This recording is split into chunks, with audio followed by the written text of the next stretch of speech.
enlightening. Thank you. Now we come to action, which is the DNA of this conference.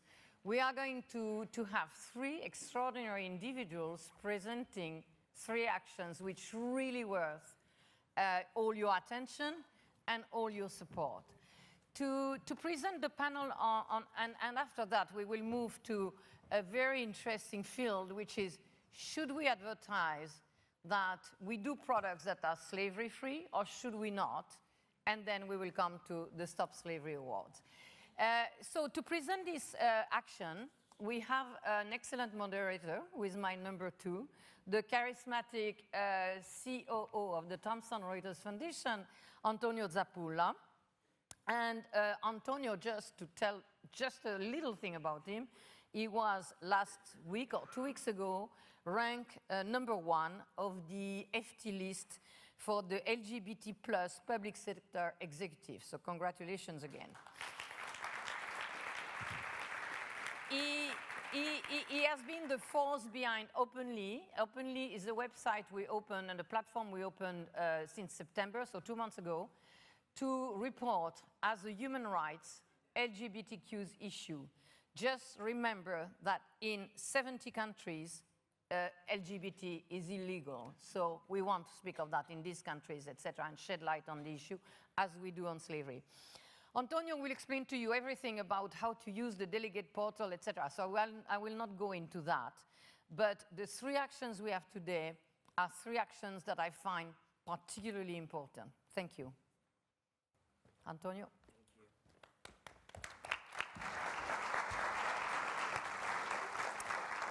Thank you, Monique, and good afternoon, everyone. And I have to admit, this is really definitely one of my favorite parts of the Trust Conference, because it's the moment where we all go from listening mode to action mode.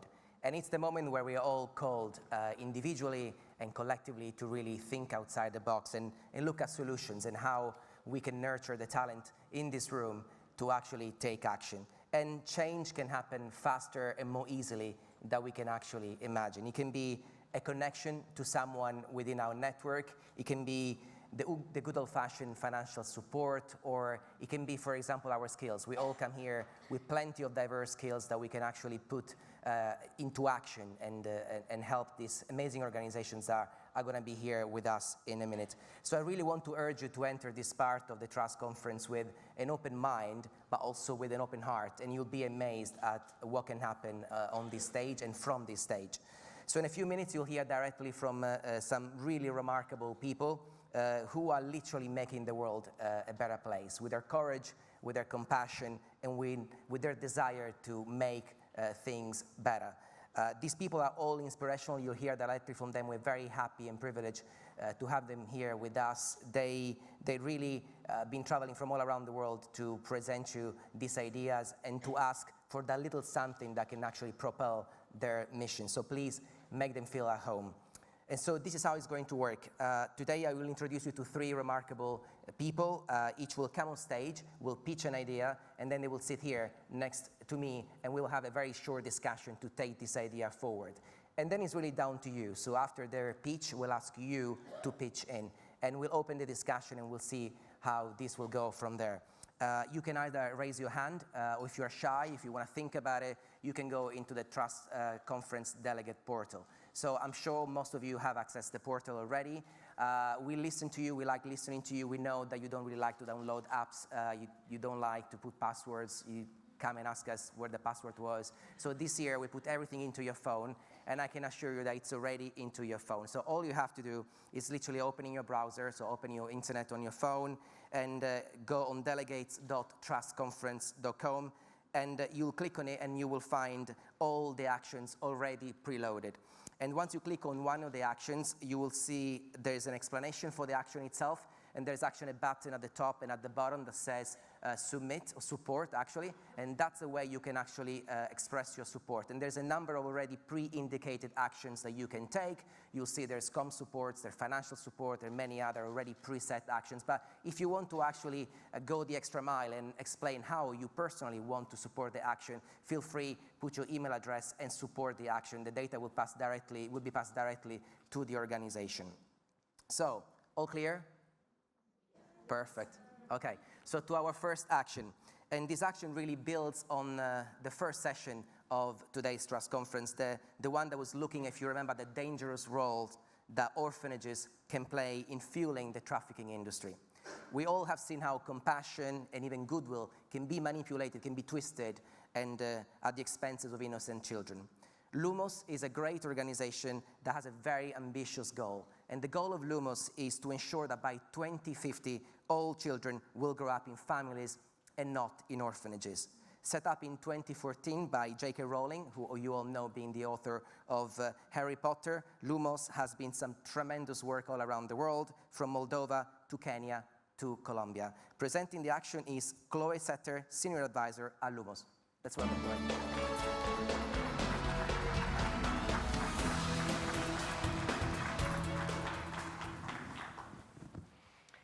Good afternoon, everyone. My name is Harvey Milk, and I'm here to recruit you. For those of you who are concentrating after a very delicious lunch, you might notice that I'm not, in fact, Harvey Milk, the gay rights activist and politician. But I have a similar motive. So my name is Chloe Setter, and I'm here to recruit you. I'm going to say 3 things to you today, and I want you to remember them after I finish speaking. The first one is that all institutions are harmful to children. The second one, that there is an alternative to institutions. And the third one is that change is happening and we need your help. So to my first point, all institutions are harmful for children.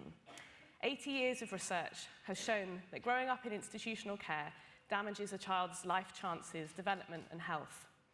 Even institutions that are well-funded and well-resourced and run by good people are not able to meet the individual needs of children in the same way that a family can. And at the worst end of the scale is trafficking and abuse. There's been countless inquiries and reports into institutional care across the world now. This morning we've heard about orphanage trafficking, whereby children are actively recruited into orphanages by those wishing to exploit goodwill of donors and volunteers. Lack of awareness is one of the key reasons why many people, governments, NGOs, faith-based organizations continue to support institutions by visiting them, donating to them, volunteering in them. Yet in doing so, they are helping to, at best, perpetuate an outdated model of care, and at worst, helping to sustain situations that can facilitate trafficking. My second point is that there is an alternative to institutions. And today is about changing the old way of doing things. We no longer tolerate orphanages, for example, here in the UK, so why should we do that in other countries and continue to support them? So we need to focus on the alternative to institutions, which is, as Kate Van Doore said this morning, strengthening and promoting community and family-based services. This can mean different things in different contexts, but it's actually very simple in practice. We've got to do preventative work about strengthening the care system and strengthening families. We've got to provide alternatives if for any reason a child cannot live with its birth family, so that there are safe and loving alternatives such as foster care or adoption services. We must carefully dismantle the institutional care system and we must redirect resources. Specific examples could include women's empowerment, livelihood projects, improved access to health and education, foster care, microfinance, services for children with disabilities, and so on. These interventions target the very root causes of trafficking and family separation. And my third point, positive change is happening and we need your help. Most forms of trafficking are motivated by people wanting to do bad things, wanting to exploit people.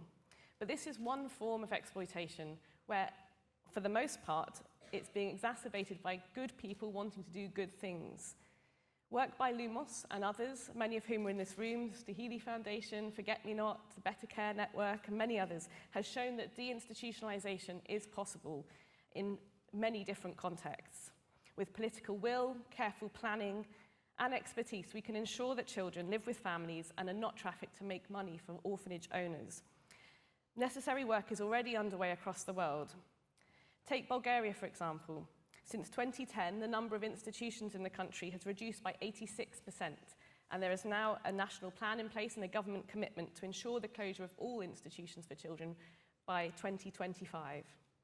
In fact, the European Commission has also made some recent developments in this area, committing that in its proposed funding that it will not build new institutions within the European Union or fund the renovation of old ones, marking a potentially huge step change.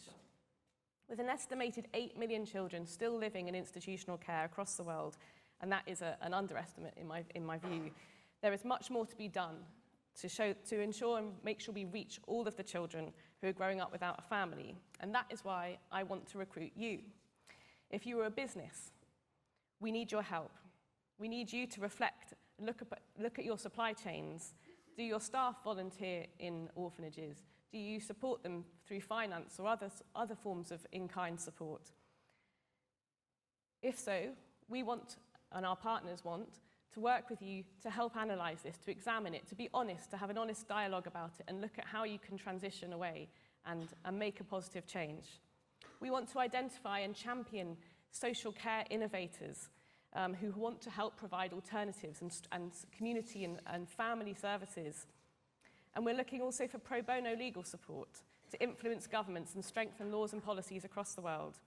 So if you're a lawyer or a country expert, well, we need you to help us to develop targeted strategies that not only strengthen laws, but help us get prosecutions for those people who are trafficking children in this way.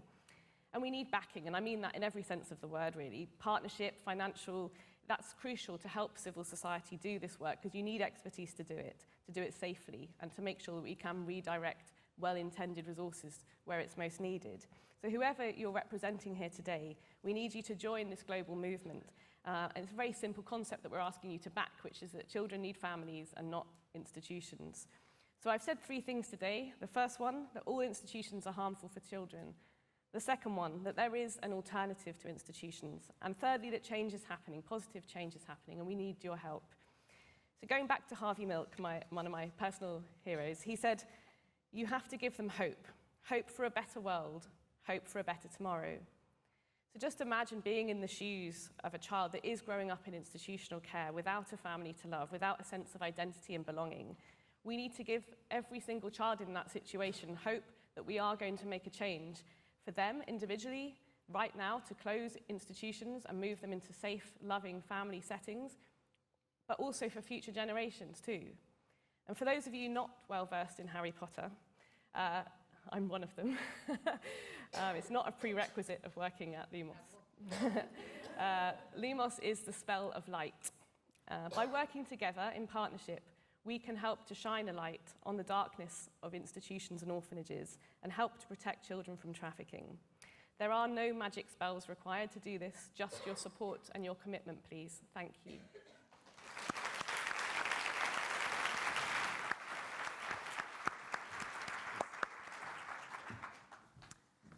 Thank you, Chloe. Thank you. I have to say, it's been an eye-opening panel this morning, and even listening to you, it's been an eye-opening experience, I guess, for many of us to realize that a lot of people who believe are actually part of the solution are actually part of the problem itself, right? It's referring to companies, volunteerism, how we now call it, donors and corporations.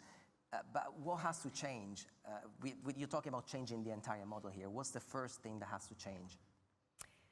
There's no real simple, silver bullet as such, but I really believe that it sounds a little corny, but changing hearts and minds is really important in this particular area of trafficking, because, like we said, the motivations are often positive and wanting to help children. We've got to try and harness that and just redirect it. It's not that we're rejecting it, we're just redirecting that support and that good intention to help children.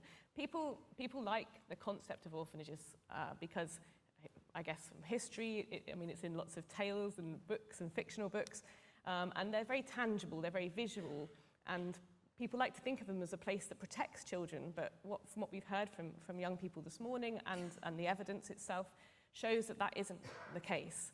So we need to educate that this is not the way that children should be brought up, living away from families. It's not good for their identity or their sense of belonging. We need to just focus on the very simple messaging, which is that children need families. Okay. So education and really changing the narrative. And then obviously there's a lot of hard work behind that and expertise needed to actually transform care systems and promote alternative care systems. But that can be done. It is possible. There's a reason why J.K. Rowling chose this as her mission. And that was because she found out about this. She saw it in a magazine maybe just over a decade ago, was looking through, and she turned over and she thought, I can't look at this because it's so horrible, pictures of children in orphanages in cages, basically. But then she thought, no, I have to look at it because it's happening. And then she researched it, and then she realized that she's a very philanthropic woman who does a lot for charity and lots of other charities too.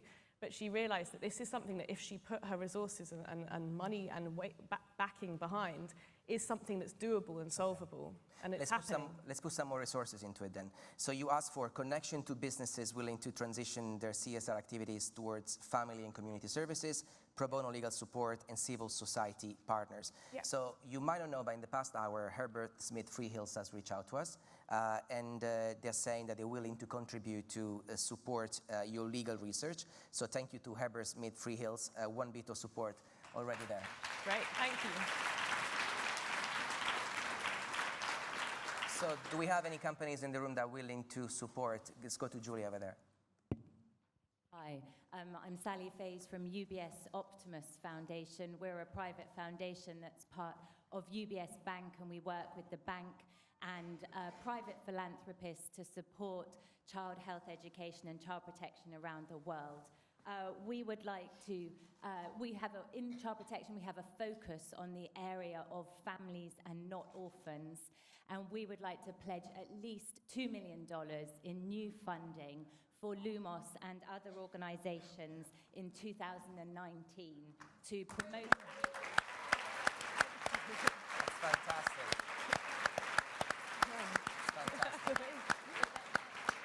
Those funds are to promote family-based care, strengthen care systems, and support effective private philanthropy in child protection around the world. So thank you. That's Lumos. fantastic. Thank you. Thank you.